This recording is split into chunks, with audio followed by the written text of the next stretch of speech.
Warriors are on the road at the lowly Rockets, but they're favored by 10.5. Rockets plus the points. I love this one. I love it. Sounded like it. Rockets plus the points. How you doing? All right. Okay. All right, here we go, folks. Special Wednesday night edition of Fade the Mahoney. We've been talking about this one for a couple weeks now, thanks to Irie Guy for hooking us up with Jeffrey Allen Grasso. I got all that correct, right? Absolutely. Yep. Thanks for stopping by. Thank you for having me. Love to be here. Very fun. We've all seen Rounders. We've all, for the most part, we love Rounders. A lot of us have seen Rounders 5, 10, 15, 20 times maybe. Chris Moneymaker credits Rounders for one of his reasons for getting into the game, which rippled a whole bunch of things. A lot of us like Hold'em, and can fairly confidently say that if it wasn't for this gentleman right here, there would be no Rounders. So thanks for stopping by. We're going to talk about your book, if that's cool. Great. I would love to talk about it. Dirty Dealing. Dirty Dealing. I'm going to read the whole super long Dirty Dealing. Grasso versus Miramax, waging war with Harvey Weinstein and the screenplay that changed Hollywood. That's correct. That's it. There's going to be a link down below. If you're watching, it's kind of a long title, but I wanted to explain sort of what was happening in the subtitle. You know what I mean? Getting Weinstein in there, I think, is a pretty good idea. Sure. Just for the record, it is Fade the Mahoney's position, sort of like with Ben Roethlisberger. We are anti-rape. That is our position on Fade the Mahoney. Got it. Yeah. I'm with you as well on that. Yeah. Fully. Mm-hmm. All right. 100,000%. I've read the book. I think the book is great. I'll have some questions, but let me just open it up. Why don't you give us a thumbnail or however long you want to go? Tell us about the book. What's it about? And I'm going to have some questions as we go. Okay, great. Yeah. Dirty Dealing, right. It's it's a comedy really that recounts the court case I was involved in against Miramax, with Harvey Weinstein being the chairman, boss, despot, whatever, that made a lot of news some years ago. And the case, so I obviously allege that they stole or used my screenplay in order to source basically Rounders. And then there was a long court case over it. I sued. I found a lawyer and we sued. And it became sort of a famous case because my lawyer was able to change the law. He changed American copyright law and became the California Lawyer of the Year. And it made a lot of press. It was all over the news. For a while, you could find hundreds of web pages about it. It was on the LA Times, New York Times, NPR. They interviewed me. It was a big deal for a while. And then in the end, we lost the case. So I lost the case. They won. We lost. I got nothing. My lawyer did pretty well. He became sort of the intellectual property lawyer, the go-to guy in town. And he was actually working in a very sort of high-rise, hotshot law firm in downtown LA, already a partner in that firm. And then he left that firm to start his own firm on his own, just to do IP cases generally in Hollywood, and did very well. Yeah, he would send me the clippings for a while. Yeah, You do point out in the book about how he, for a little while, he would call you with every new case that he won. And, right. Yes, he did. And he would always say they owe you a debt of gratitude and all this, which was very nice to hear. And he was a great guy. He took my case on a contingency basis. I didn't have a retainer to pay. And it was a very expensive and drawn out case. It was very, very protracted, 10 years. And he pulled some lawyering that kept us in the game for a while until we got ousted for reasons that I still have contention with, as what the book is about, basically, among other things. It's also about poker, and it's a memoir of my life in poker and some other things. Mm-hmm. You spoiled the ending a little bit there by saying you didn't win, but the reason you didn't win is pretty fascinating. I think it sort of spells out how the system is more or less rigged, for the big boys. Thematically, the book is about corruption, basically. It's about corruption and how rampant it's gotten and how almost we take it for granted now, like it's nothing. I mean, you can't even, I didn't even cite any examples because when I started to write that paragraph, I was onto the second page. It's just turn on the news at any given time of any day, the Theranos lady, Donald Trump. I mean, it's just everywhere and it seems to be almost accepted. And so that's bothersome. And I have a personal sort of stake in that situation whereby it seems to me at least, and judging from the book that you read, which is all true, it's all documented, it can all be proven, there's witnesses all over the place. It looks like it was rigged. I mean, let's be honest, right? You did what I thought was a really excellent methodical job of step-by-step of showing where your pieces fall into, I guess, that greater puzzle. I was talking to a buddy, shout out Dr. Burbs, I was talking to him earlier today. And after I read the book, I think the best case scenario you can make for their side, and correct me if you think I have this wrong, the best case scenario you could make for their side is they were coincidentally writing a movie at the same time and decided a whole bunch of your scenes would look really, really good in their movie. I mean, that's like the best case scenario you can make for them, right? Yeah. I've gone down that path of conjecture as to what actually took place. And your theory is as close to mine as any as could possibly be. I figured that there's some things I can't get into, but I figured that somebody was connected and someone decided they wanted to write a movie or be in the movie business. And my script happened to be there. Maybe they even said, I want to write a poker movie. That's possible, I suppose. Sure. And someone said, guess what just came in the mail today or whatever. Here, take this and run with it. But, make it lower budget, set it in New York, and you have a good picture or whatever, I suppose. I mean, like I said, this is all conjecture, but I'm assuming it was something along those lines, just like you said. Okay. Well, you had mentioned kind of what comprised the book, what the book was about. A few notes that I wrote on here. Part of the book is strictly poker. There's even some poker hands and some poker tournaments that you were in there. Part of it is a courtroom / legal thriller. Correct. Part of it is how Hollywood works, or in your case, doesn't work.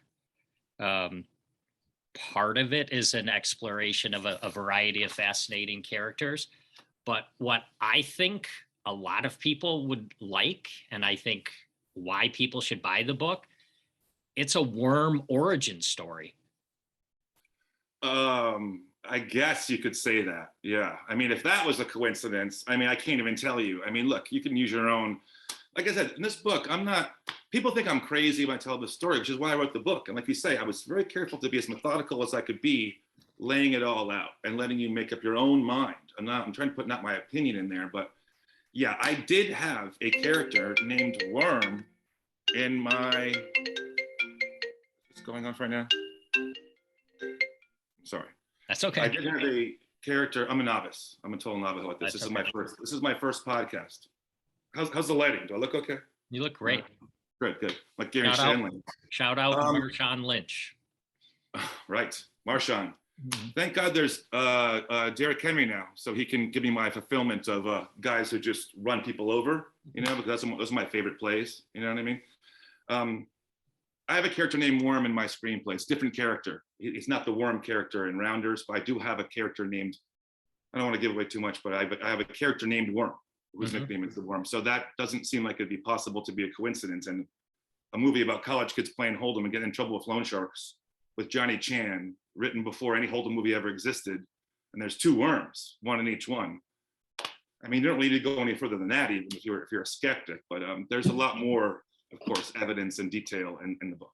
Well, the guy who is your real life buddy, Munchie. That's the gentleman's name in the book. Right. I just kind of assumed that they took Worm and slapped it on for better.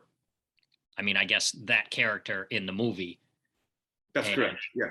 So if we're talking about the Rounders movie Worm, you go into pretty good detail about how he gets into that world. Yeah. And like I said, people who like Rounders, they're gonna love that stuff. The stuff about Munchie, how he got involved, how Yeah, basically it's a true you helped story. create it. It all happened. I lived through it, and it was him. And he of course, being Munchie, would argue that I'm Munchie and he's Matt Damon, right? That's the way he sees it. You know what I mean? But like in reality, that's what happened. It was based on real life events. Yeah, yeah. There's again, not to give away too much. There's a great part in the book where, just like in professional wrestling, he has a full heel turn on you, and it's fascinating. Yeah, I'm telling you guys, you gotta click the link below, order the book. Don't even think about it. It'll show up on your doorstep in a couple of months. It's right. Available right now on Amazon.com. And if you're the last person on earth to not have Amazon, BarnesandNoble.com. oh wow, those are still around. Double alleys. I didn't even know myself till they told me about that. I'm lucky I remembered the name. I don't even know. Yeah, they've gone the way of the dodo, as they say. But it's on Amazon, so everybody can find that easily enough. But yeah, thank you for the praise, and I hope people like it. Sure. And you've agreed to do, once it goes to a national bestseller, you've agreed to do the audio version for those of us who can't read. Right. Yeah. Yeah. I'll give a little backstory to the viewing audience. I'm going to go unauthorized inside baseball here. Mhm. So E-Donk and I have already been engaged in a very heated email battle, whereby he wanted me to read the book into a recorder for him by today from yesterday, so that he could listen to it before he hit the podcast. And I figured that he was joking with me and told him I couldn't possibly have time to make all the big words into smaller words. And so that was my, so we're going back and forth like this. I figured that was trying to fit in. Yeah, I appreciate the effort. But yes, I would love to share that with you, and that will be on me. When Matt Damon reads the audiobook, you will get one in your inbox, and it'll be with a little bow and a little emoji from Jeffrey Allen Grasso. That would be, obviously that would be amazing if either him or Edward Norton actually ended up reading. Yeah. I mean, it opens all kinds of, but I mean, again, those guys were just actors who played the parts in that movie, so I don't know how involved they are, or they even know the case or my story at all, but it would be funny. I mentioned in the book, I think that if they made it into a movie, I think, Matt Damon should obviously play me, even though he's not quite as good looking as I am, obviously, but we'll let it slide, you know what I mean? Well, it would be cool if people get the book and read the book.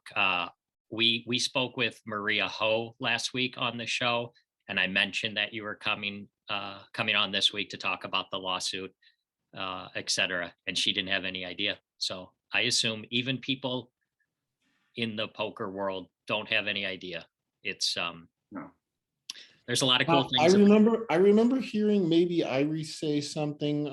Maybe he was present, but when the movie came out, I think he mentioned that you went to the movie and were basically reciting lines from the movie as they were taking place. Was Irie there, or was this just secondhand? It's absolutely true. Irie guy is a very old and dear friend of mine. And he was actually there for all of this, for everything in the book. He was present for everything, from when it actually happened, from the movie I wrote about what had happened, to the lawsuit, to everything.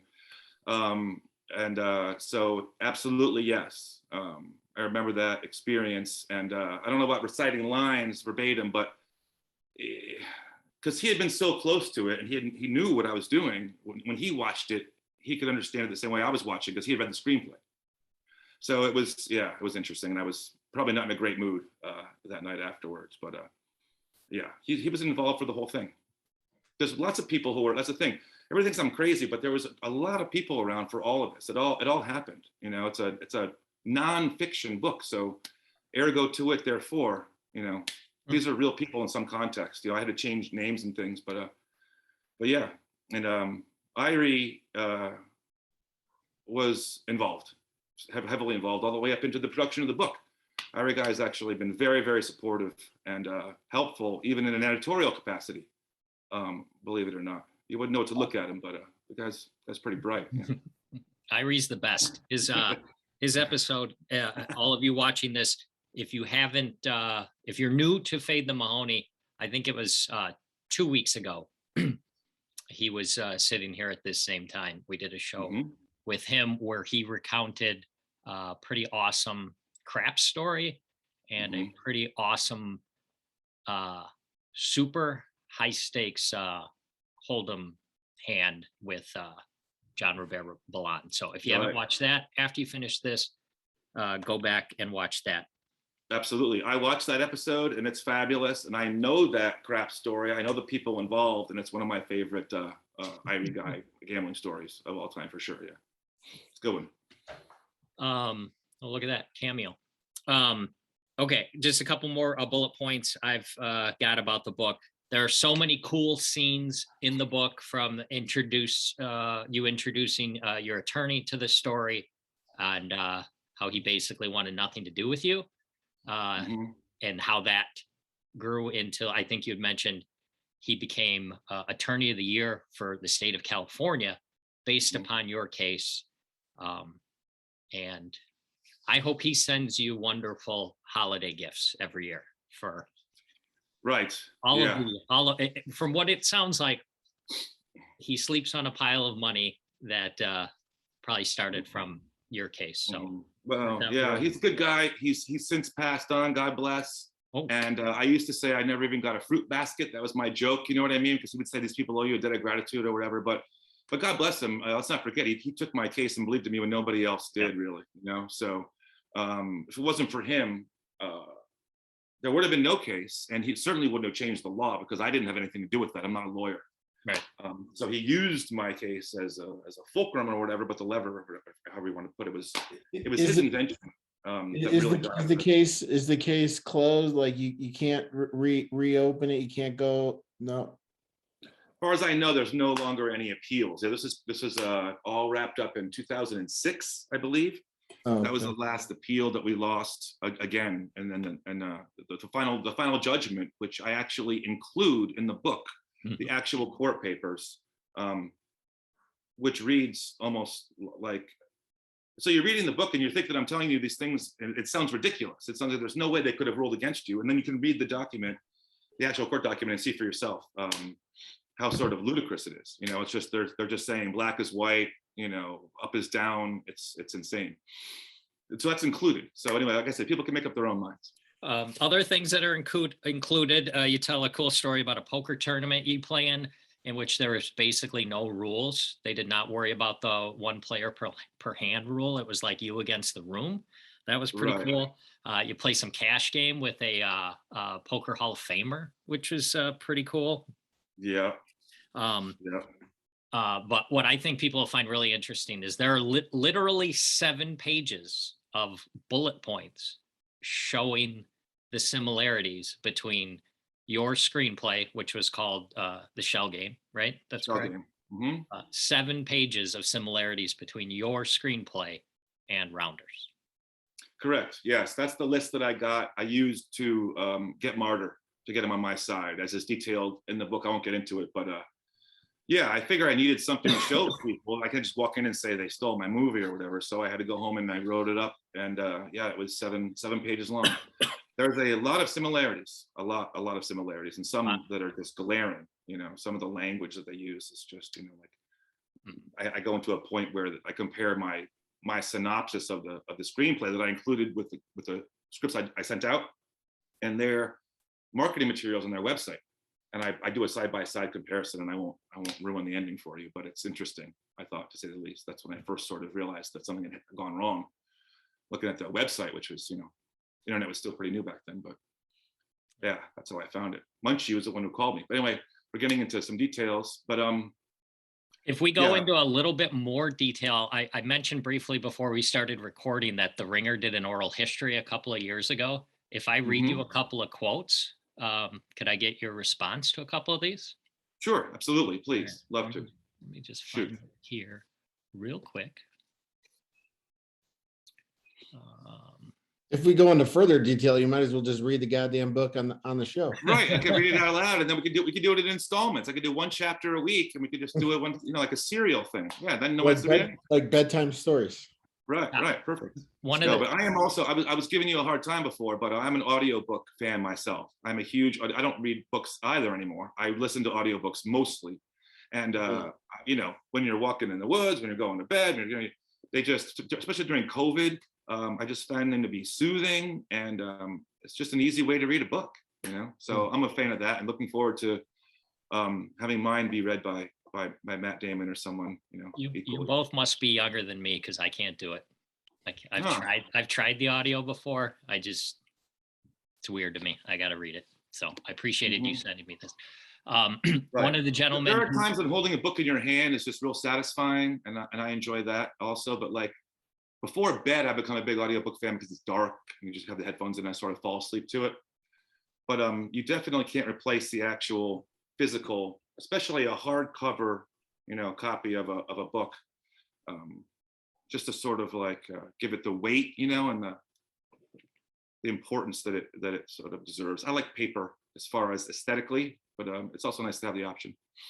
All right, I'm going to read you a quote from Brian Koppelman. He's one of the gentlemen who's credited with writing Rounders.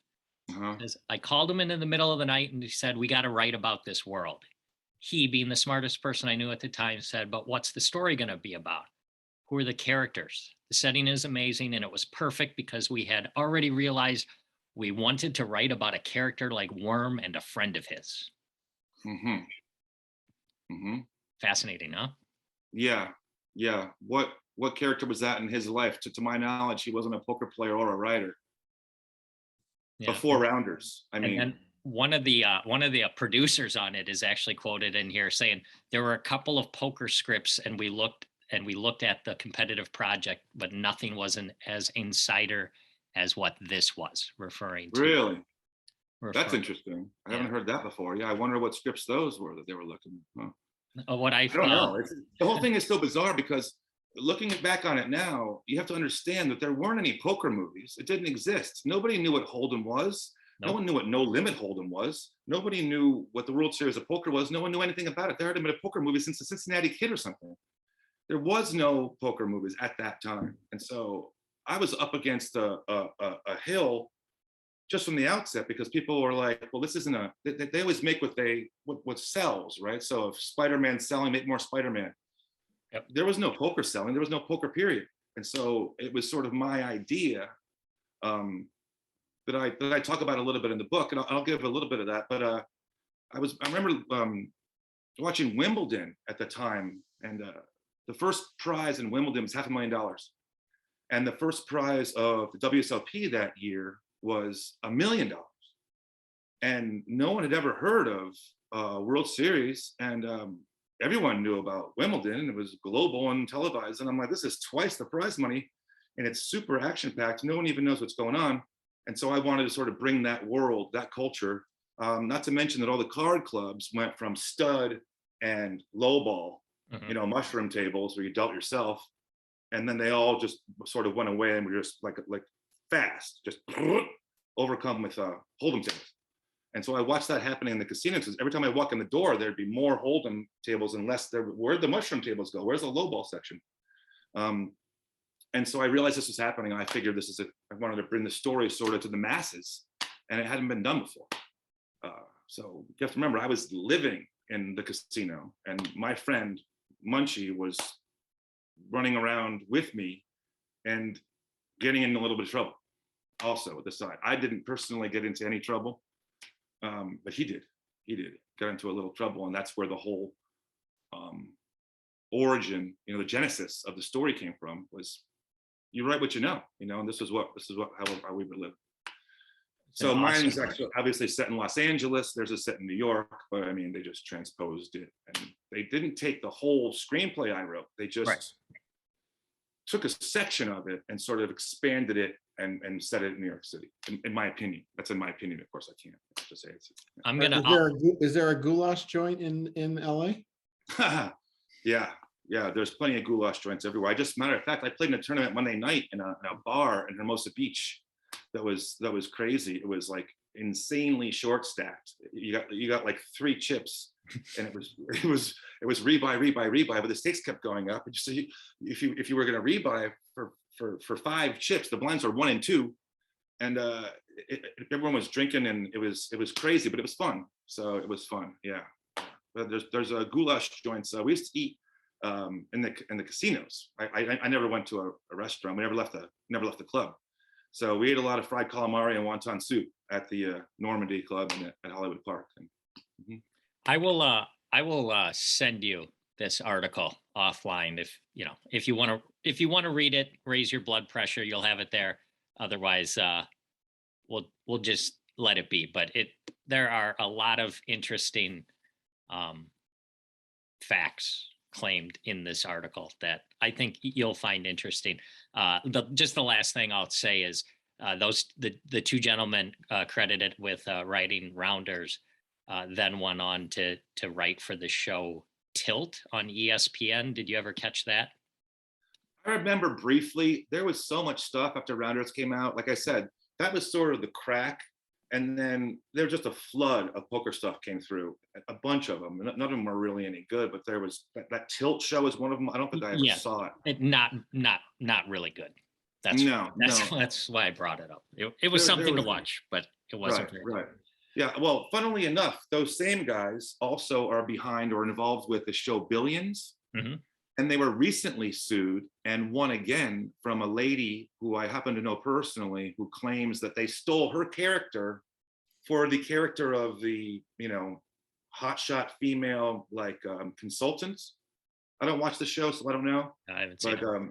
She met with them, according to her, she met with them and they agreed to hire her as a consultant for the show, and then ghosted out and disappeared. And then she claims they used her character. She sued, she lost also. But this just happened a couple of years ago. So fucking sort of history repeating itself in a way. But I thought that was pretty funny as well. But yeah, there was before Rounders, nothing. After Rounders, there was Runner. There was the Molly movie. There was Tilt. There was, an endless supply of shows. Not to mention the live ones. Obviously, when they figured out how to show the whole cards, that changed the television. Yeah, honestly, I think Molly's game is pretty good, but I don't think there's been a good poker movie since. Well, we can all agree Rounders is a pretty kick-ass movie.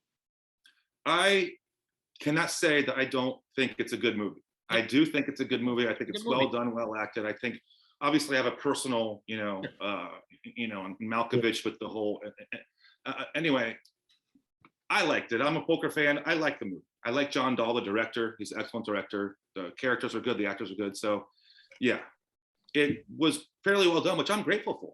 I'm glad it was well done and successful and popular. Otherwise, what would we be talking about? I'm not gonna Weekend at Bernie's or something. I'm not gonna be writing a book about that. All right. If we didn't have the book to talk about, we would just give you the regular Fade the Mahoney experience. So let's do that now. Is that cool? I'm anxious to experience that. Yeah. All right. Let's do a DGen story or two. During our emails, you had a bevy of them, so let's get cracking. Let's do. You said something about a Doyle Brunson story. Yeah, that's pretty good. Okay, this is. I'll try to be quick about it. This is a story that involves Irie Guy. I hope you won't mind. This is at the World Series. It's sort of a 2-part story. I'll tell you the first part. It was, I don't know, 10 years ago, maybe it was, I'm not sure how long ago it was. It was a while ago. It was at the Rio. And you know how they have those VIP rooms at the Rio for the players, like lounges for you to hang out in between tournaments, between events? Okay, and so you pay what, I don't know, $1,000 or something, and you can go all week, or so there's some exchange. I don't know how it works, but Irie Guy had access to one of these lounge rooms. And so he was going to play in the main event. And so I was with him. I wasn't playing in the main event. Didn't have the dough. But in the lounge, which even though I don't have a pass, I'm with him, so I guess it was okay. And we're hanging out before the main event, and it's pretty crowded. And all of a sudden, the crowd sort of just disappears. I was a little bit hungover that day, and I think there was free beer there, and so I was sort of sucking on a few beers, and the whole crowd went up to nothing until I looked up and there was nobody left somehow. So it was me and Irie Guy, no staff, no anyone. There was people running around serving you. There was all kinds of people, and then all of a sudden we were late because it was starting, I guess. And so he's like, okay, gotta go. So he gets up to go. and I'm still sitting down, and he's walking across the room. I'm gathering my belongings, wherever I'm doing. And three guys come from down the hallway from the other room, adjoining this room that I'm in, not really a hallway, but, and they're walking toward me, and it's two suits, two security, two casino guys, you know, with badges, and a dude in the middle who was bigger than the other two dudes, and he was dressed weird, like in these guys had, you know, tan suits on. They looked like, you know, security guys. It's like a tuxedo, but with no jacket, but the shirt was like sparkly, and he had hair, a big thing of hair, white teeth and a tan and boots on. And he's in the middle, these two guys are flanking him. And I'm like, what, you know, does Liberace play poker now or something like that? What's going on here? Who is this person? Why is he in the poker lounge? Are they here to bust me? Is this guy the chief of security? You know, is this guy the, you know, a why are these guys here? I don't even have a pass to be in there. So I'm wondering why they're coming toward me. The guy in the middle who's dressed up like a peacock comes straight toward me, and he puts his hand out and he says, hello. And I look at him, and it's Wayne Newton. Oh, wow. You know who Wayne Newton is? Does anybody know who that is anymore? I know who he is, sure. So he's famous in Las Vegas, I guess. Yep. He walks over to me and he shakes my hand, says, hi, Wayne Newton. And I'm like, hey, what's up? And then, you know, I'm Jackster, you know what I'm saying? What am I supposed to say? It's Wayne Newton. I'm not even supposed to be there. He figures I'm some sort of, you know, executive or something like that. I don't know what I'm doing there. Blake is, my guy's gone. So I shake his hand and I leave. And then I'm watching the tournament later on. Of course, the spotlight comes on. He comes out. He's there to announce the shuffle up and deal of the World Series. Yeah, so that's my Wayne Newton story. And then later in that same tournament, I played in a limit hold'em event, $1,500 limit hold'em event that I was backed in by someone who I don't even know who they were. But I played in it. I did pretty well. I made it to day 2, and I was solid. I was, you know, in the middle somewhere or whatever. And Doyle sits down at my table, and this isn't really a giant hand or anything, but it was Doyle Brunson, and I was like, oh wow. And I got a chance to check raise Doyle Brunson. So, you know, I won't bore you with the hand, but it's got, well, I'll tell you, he had 7-9, I had King Jack. Comes King, I bet he raises, I call. Turn comes Jack, or vice versa. I Kings and Jacks. I check, he bets, I raise. So I check, and then he calls, he called me down, and he ended up with a middle pair. He's a very aggressive hold'em player, but he said, nice hand. It took him about 30 seconds to get out those 2 words. So I have 2 Doyle stories myself. The short one, maybe it was even the same year. I played in the main event in 2010. And when they say that's the best tournament to play in, because the overwhelming majority of people have no business being there and have no chance to win, that was me. Right. So people should play. I was in the middle of what we call the abyss. I couldn't win a pot for weeks and weeks. My bankroll was basically gone. And on the ESPN coverage, when Doyle busted and was walking out of the room and everybody was standing up and clapping for him, I am smack dab in the middle of the coverage, sitting there not clapping because I didn't give a fuck Nice. that someone other than me had busted. Didn't matter. So it was the year Jonathan, what's his name, Duhamel or something like that, won. And I used to have that little clip on my DVR because whenever I was feeling bad, I'd go back to that. I was never feeling that bad, but that DVR was like 6 or 7 DVRs ago, so I haven't seen it since. Cool. Well, you'll always have it on YouTube. Yeah. Part of history. You got something else, another story you want to share, or do you want to go on to the hard-hitting questions that we do around here?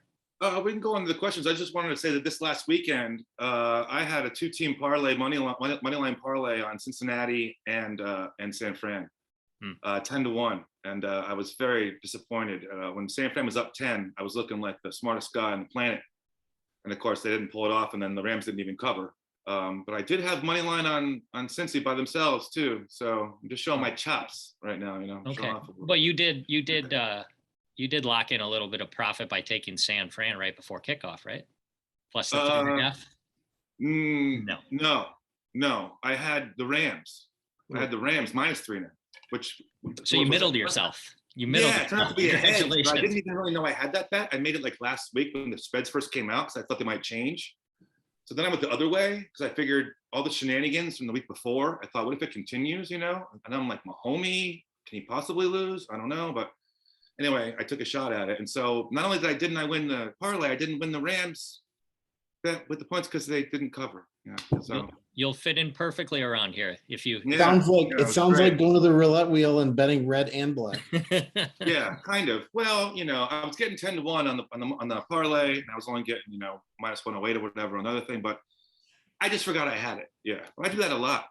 Oh, DGen story. One year at You seem pretty sharp to be. I mean, honestly, you seem sharp. Me? Are you talking to me or these guys? Which one? Yeah. I appreciate that. I don't know if that's true or not, but I'm not that sharp when it comes to sports betting. Believe me, ask Kyrie guy about that one. Once in a while, I get lucky. I almost got lucky this weekend, but no, not sharp, not sharp. Yeah, and having both sides of the game is not unusual for me either. Although usually that comes after the game starts, like we talked about. Now that you can bet after the game starts, it's just like it's like DGen paradise. Those are the only bets I can win recently. Yeah, well, it's good. You can get kind of a feel of what's happening sometimes, although Kansas City looked like they were going to destroy him after the opening drive, right? So it doesn't always work, but yeah. As did the Packers a couple weeks ago. As the Packers, they went down and scored almost immediately, like it was nothing. Like it was going to be a massacre, also cakewalk. Yeah. That was So you can't always tell. Did you have one more DGen story? I thought you were about to start one there. You have one? Well, yeah. But it's not great, but one year when I happened to have more money than I generally have, it was Kentucky Derby Day, and I just kept, I don't know, I was at a party and I had a couple cocktails, and by the it's not kickoff, by the bell, whatever you call it, by the gun, I had $5,000 bet on the race, which is way more money than probably all that I had at the time, all my money.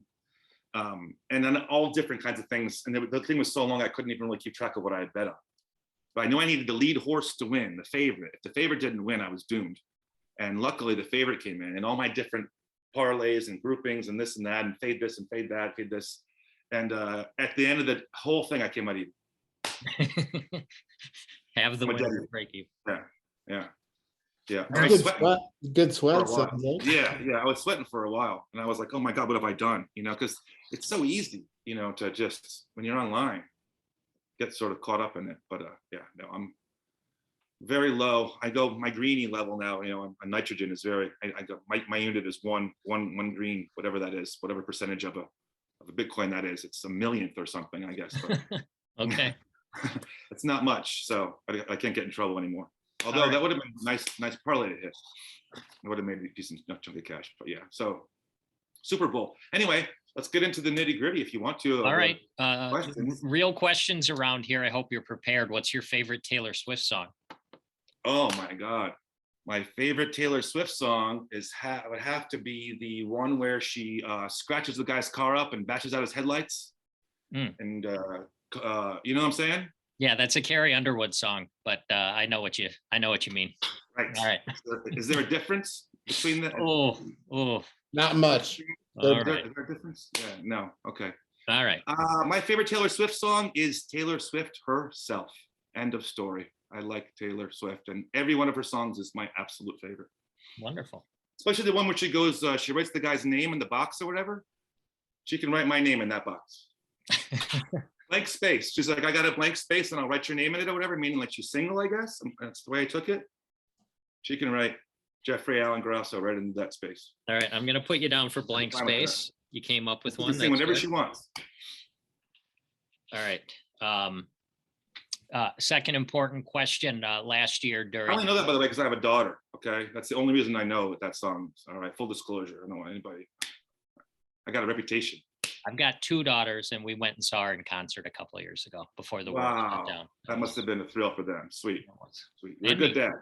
I got 4 daughters, and we ain't going to no Taylor Swift concert anytime soon. you need a home business loan to take 4 kids to a Taylor Swift concert. Wow, yeah, wow. We all have girls, isn't that funny? Yeah, The yeah, you best. guys more than me. Wow, 4. Good Lord. All right, Jeff, if you had to use one word or a short phrase to describe LeBron James last year during the playoffs after the Lakers were eliminated, he announced to the world that he was changing his jersey number for this year. How would you describe that? Well, first of all, it's LeBron, but I would describe that. I think the word for that would be, and since I'm a writer, I better get this right. Solipsistic, I would say. Ooh, solipsistic. Edonk, what's that word mean?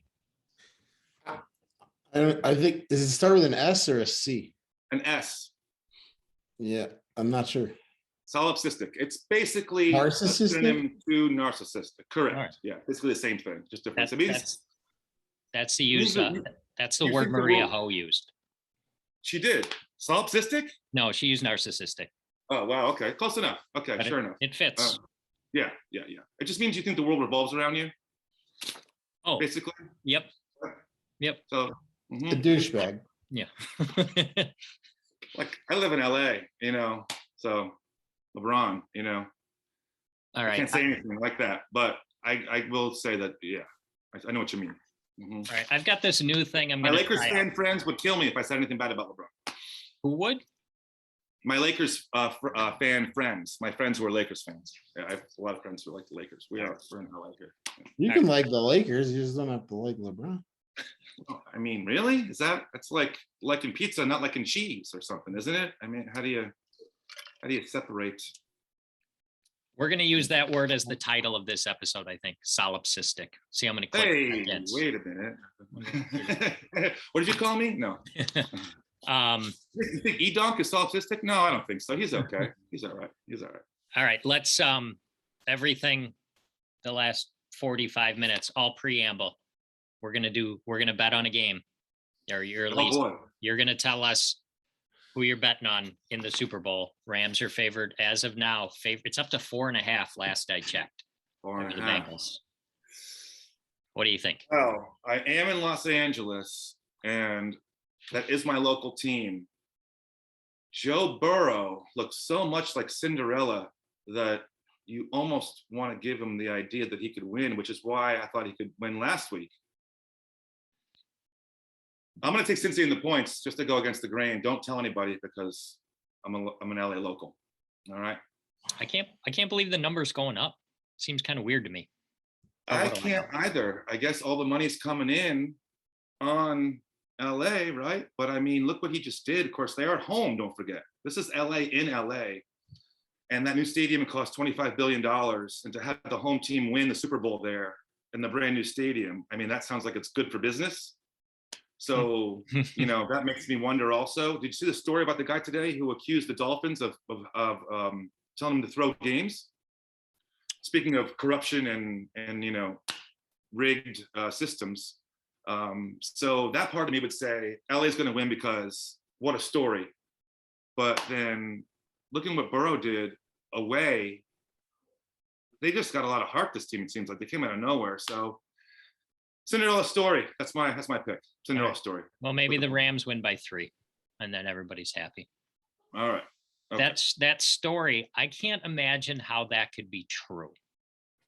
How can the owner? Because the story is the owner offered Flores $100,000 per game lost, Right. so that they would get a better draft pick. Better draft pick, right? Yeah. And I mean, the whole idea of the worst team in the league getting the first draft pick, I mean, that incentive alone, if you don't think that causes corruption, you're out of your mind. I mean, obviously, a team who's on the verge of being the worst, are they going to try very hard to win 3 games or something, and then maybe be totally priced out of the pool, out of the, if they want some particular player, say they need a QB, he's going to go number 1. Just obviously huge incentive. Whether or not that happened to this guy or not, or he's just upset about other things, I don't know, obviously. But I'm not shocked. I mean, it just seems a little obvious. Like, win the game, here's $100,000. I would think it would be more subtle. Like, do you like working here? Wouldn't it be great to get the first round draft pick next year? Like, you could say it like that. and Yep. have the same effect. That's You how I lose- would imagine it. Not like here's $100,000, lose the game, but who knows? Yeah, It's- you lose a bunch of games as a coach, you don't get to coach anymore. So it seems like not something that you would be all that excited to do.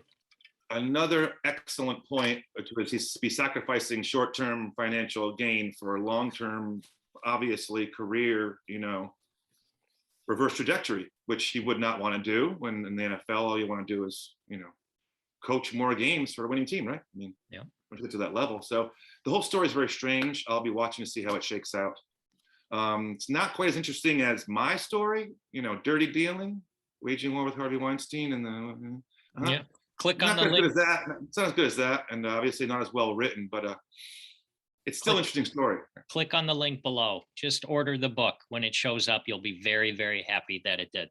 I've got a few shout outs and Well thank said. yous. Few shout outs and thank yous I want to go through real quick to wrap up the show. Was there anything else you wanted to cover before No. we head out? Just that you have excellent taste in literature. Mm. And it was a pleasure meeting you guys. And thank you much for the opportunity. And thanks to Irie guy. And I hope to see more of you both and him. What would and be what would Maria be and cool? everyone else. What would be cool is when it comes closer to the shipping date Mhm. for the book.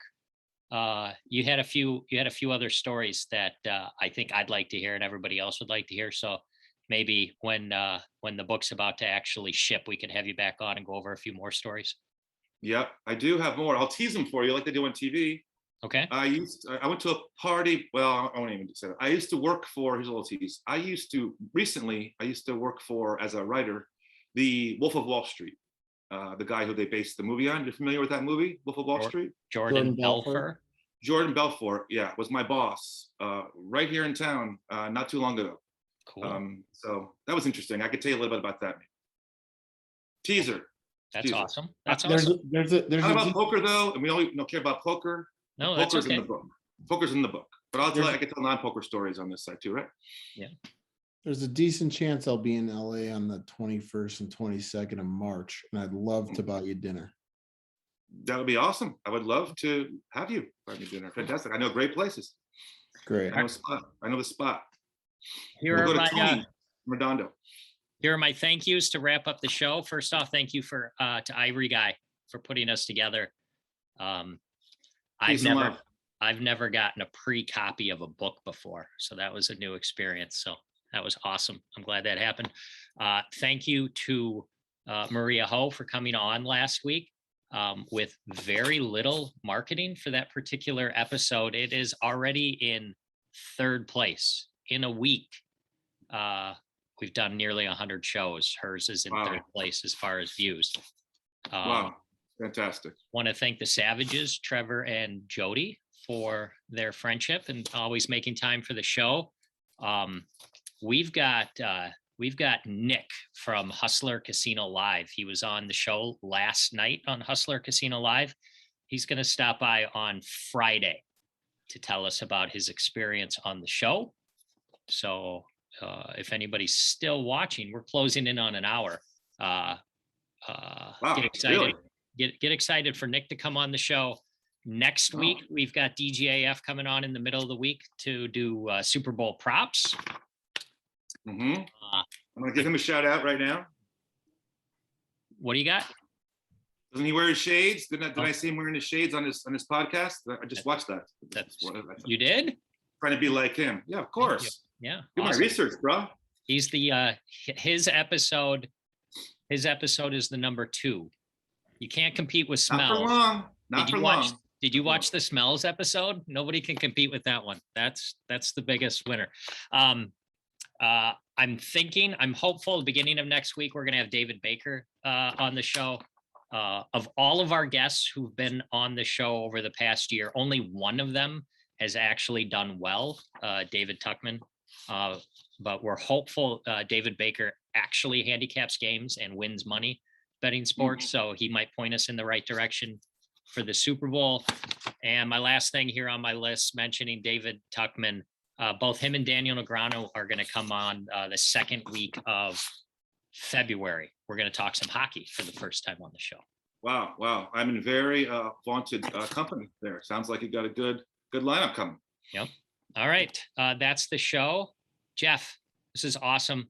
If I didn't mention it, I really enjoyed the book. You're getting another phone call, probably from Miramax, pissed off at you for doing this show. You all right? Did that come through the thing? Just a little. We're okay. My I phone usually is do. off the ringer. I do it once. The once an computer is episode. on the ringer, and yeah. Anyway, thanks for coming on the show. I apologize. This is my No, first don't worry. podcast that I've ever done. Don't Obviously. I hope people buy the book. I hope people read the book. Can someone tell me how to not make it ring on the computer when I'm on the? I don't know if I turn how. the sound off, then I can't hear you. So I don't know how because it happens to me too. I'm too old. Oh, thank God. Okay, I feel better. All right. Thank you. We good, everybody? This is a good show. Hey. I'm excited. Yeah, great seeing you guys. Thanks so much for having me. Peace and love. Love you. All right. Bye bye. Good gambling, everybody. Thanks, man. Cheers.